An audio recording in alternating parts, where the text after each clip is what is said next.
जो माँ दुर्गा जी को अपना सर्वस्व अर्पण कर दे उसको तो शरणागति मिलती है। माँ ने जितनी समझ, जितनी सामर्थ्य, जितनी शक्ति दी, मैंने अपना सर्वस्व अर्पण कर दिया। महाराज जी, कुछ तो कारण है कि इतना होने पर भी पूर्ण शरणागति नहीं हो रही। कृपया मेरे मन की इस दुविधा को अभी आपने समर्पण किया, आपको याद है इसलिए आपने समर्पण नहीं किया। ये अहम स्मृति है ना, अहंकार विमूढ़ आत्मा करता हमिति मन्यते, मैंने ऐसा किया, क्या समर्पण किया? कुछ नहीं। आपको याद कहाँ है? जब आपको याद ना हो इस बात का कि मेरा कुछ है तो माँ का है, तो आपका क्या बनना है? फिर आप भी तो माँ के हैं, तो आप भी माँ स्वरूप ही हो जाएंगे। देवी प्रपन्नार्थ हरे प्रसीद प्रसीद मातर जगतोखिलस्य प्रसीद विश्वेश्वरी पाहि विश्वम तुमीश्वरी देवी चरा चरस्य। तो तुम भी तो वही हो, मातृ शक्ति तुम में भी तो विराजमान है। वो शक्ति नहीं आई, वो चैतन्यता नहीं है, तो समर्पण नहीं हुआ ना। हम आज सत्संग में कह रहे थे, अगर ध्यान से सुना हो, कि बिजली का बोर्ड सही है, प्लग भी लगा हुआ है, स्विच भी सही है, बल्ब भी सही है, और ऑन करने से जला क्यों नहीं? बोले कनेक्शन सही नहीं है। बस चावल भर कनेक्शन हटा, इसलिए ऑन ऑफ करते रहो, कोई फर्क नहीं पड़ेगा। और थोड़ा और कनेक्शन सही हो जाए, एक बार में जल जाएगा? नहीं जल जाएगा। हमारा कनेक्शन सही नहीं है, हमारा चिंतन सही नहीं है, हमारा समर्पण सही नहीं है। अभी अहम बकाया रह गया है।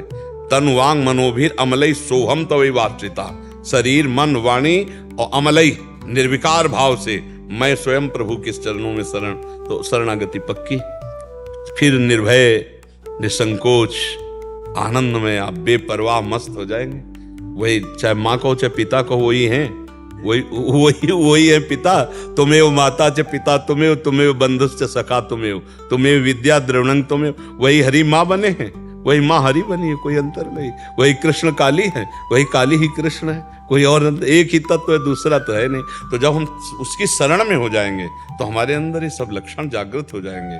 अभी हमारा समर्पण, हमारा चिंतन कहीं न कहीं विपरीत है। उसको आपको ढूंढना पड़ेगा, उसको आपको ढूंढना पड़ेगा। गुरुदेव की कृपा के बिना ये नहीं है प्रभु जी। हाँ, तो आप नाम जप करो, उसी नाम में आपको दिखाई देने लगेगा आपसे क्या त्रुटि हो रही।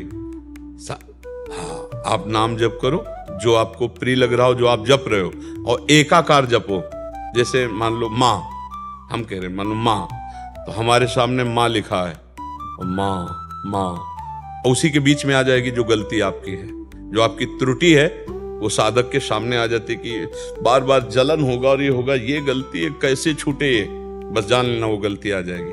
पूरा का पूरा अंतःकरण की छानबीन भजन के समय होती है। जब हम एकाग्रता पूर्वक भजन करते तो हमारी सबसे ज्यादा जितनी गंदगी होती जो, वही सामने आती, वही हमारे सामने आने लगी। एकदम ऐसा ही होता, क्योंकि अपने लोग चल रहे हैं, अपने लोग कोई प्रवचन थोड़ी कर रहे हैं, उसी मार्ग में चल रहे हैं, तो उसको देखा है। उसी कमियों को हम क्रमशः दूर करते हैं। धीरे धीरे एक एक बात पकड़ी, आज ये छोड़ा, फिर ये छोड़ा, फिर ये छोड़ा, और धीरे धीरे निरपेक्ष होते चले जा रहे हैं। नया संस्कार न बनने पावे, पुराने संस्कार निकल रहे हैं, और भजन हमारा एक तार चलेगा, तब ये पकड़ आएगी। ऐसे मनोरंजन वाला भजन नहीं काम करता इसमें काम करता है एक तार भजन। तन्मयता पूर्वक देख भी रहे हैं, वही सुन रहे हैं, वही हम अंदर से जप रहे हैं। फिर उस समय सारी कमियां आ जाएंगी आप में, जो जो कमी है वो उस समय दिखाई देने लगेगी। ये कमी है, ये कमी है, ये कमी है। बस उन कमियों को अपने दिमाग में नोट करो और धीरे धीरे हटाओ, तो आप शरण में माँ के होते चले जाओगे। हाँ, कुपुत्रो जायते क्वचिदपि कुमाता न भवति। उन्होंने तो प्यार ही किया है। हमारी तरफ से जो कमी है उसको हम माँ के ज्ञान बल से, बुद्धि बल से दूर करते हैं, और माँ के करुणा में चरणों का आश्रय लेकर के माँ स्वरूप हो जाते हैं। चिद चिद लक्षणम, चेतन अचेतन वही तत्व है, उसी में लीन हो गए, तब हो गया। माँ में इतना चिंतन करे कि अपना स्वरूप माँमय हो जाए, तभी माना जाएगा कि आप माँ के पूर्ण शरणागत हो गए। नहीं, हाँ, ये ढांचा केवल है, अंदर मंदिर में माँ ही बैठी है। माँ ने इतना तो ज्ञान करा भी दिया है, अनुभव में नहीं आया। बस अनुभव बिना ज्ञान। जैसे मान लो हम कहा कि खीर बनाने की पूरी प्रक्रिया पता है, पर कभी बना के नहीं खाया, तो अधूरा है ना प्रक्रिया। एक बार चक बना करके खाए तो ये बात अनुभव में आ जाए, तभी अनुभव गम में भजे जय संता। ज्ञान तो बहुत लोगों को है, लेकिन उसका अनुभव कहाँ है? अनुभव हो जाए तो जीवन मुक्त हो जाए, आनंदमय हो जाए।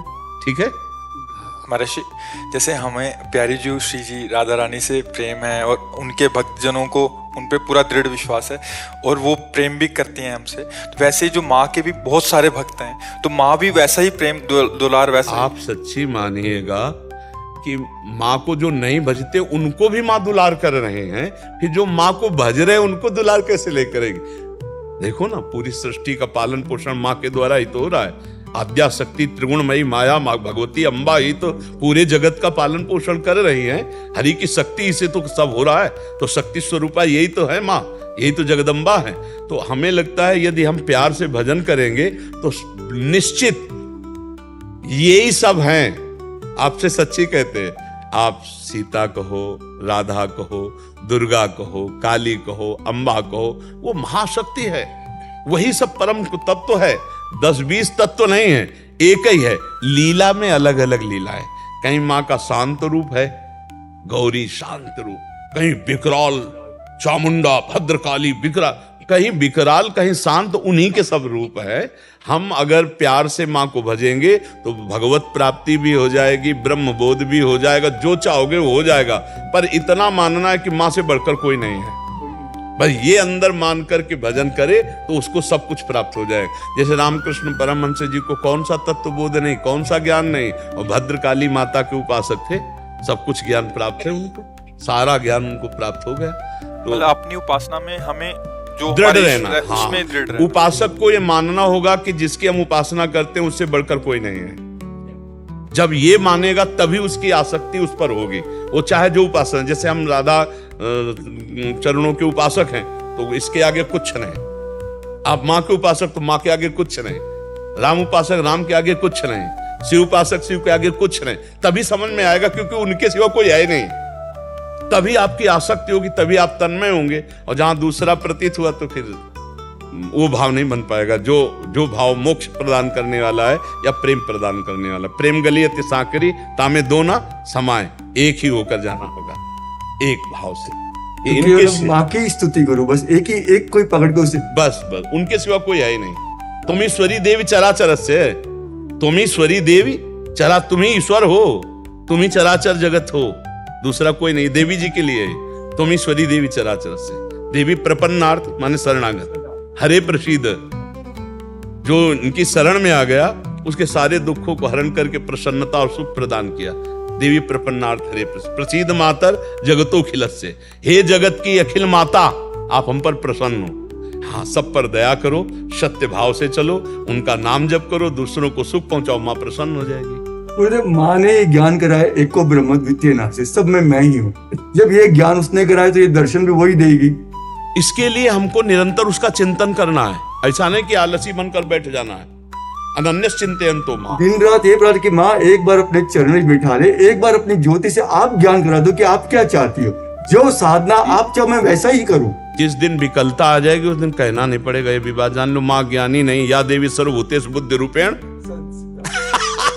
तुम्हारे अंदर, तुम्हारी बुद्धि में ही वो बैठी हुई है। बुद्धि में प्रकाश नहीं हो रहा जी, लेकिन इस जबान को रगड़ो, माँ माँ दुर्गा दुर्गा दुर्गा, राधा राधा राधा राधा, रगड़ो, तभी हम कह रहे जबान को रगड़ो। अभी मलिनता नष्ट हो जाएगी, तेज प्रकट हो जाएगा।